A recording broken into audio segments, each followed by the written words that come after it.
Hello, and welcome to this week's edition of Tech Time. For the next 2 minutes, we'll be covering a collection of digital graphic organizers using Google Drawings and Slides. We can start by clicking on the link on the Tech Time page on the EdTech website, and this will bring us to a shared Google folder. This view allows you to see a high-level overview of what the documents look like. Here we can see a cap design, where students could design a thinking cap, and a t-shirt, and we have the front and the back of a t-shirt. To actually be able to use these documents, you need to click on the blue button in the top right that first says Save to My Drive, and then Open in Drive. This will allow you to actually edit and get into the documents.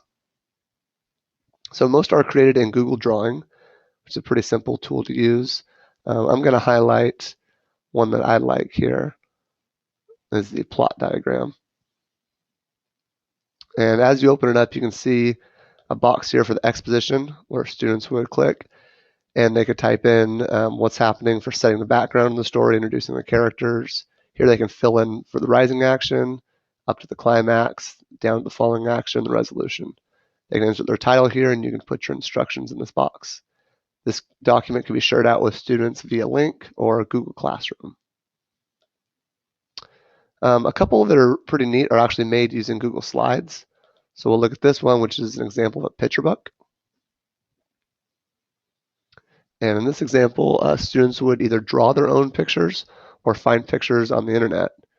And what they do here is paste them in, and they can make a little version of an online digital book. And when you click Present, you would see the title of their book, and they can kind of scroll through, and you can have the students create their own little picture book. Last one that I'll show in today's overview is one called Fake Book, which looks like a Facebook profile page. And this would be a good template to use for research projects. This one's on JFK. And when you go to Present, each one of the tabs at the top that says Wall and Info and Photos and Videos are actually linked so that during the presentation, the slides don't necessarily have to go in order. So the first one has the wall, and you can have students find their own pictures on the internet and write some things that JFK may have said during the 63 trip. If they clicked on Info, would have some basic information they can look up on JFK. They can go to the photos section, and they can curate photos here, and they can actually put in links to different videos that could play as well. So this could be a nice template to use for research projects. That's it for this week's edition of Tech Time. Make sure to check back next Tuesday.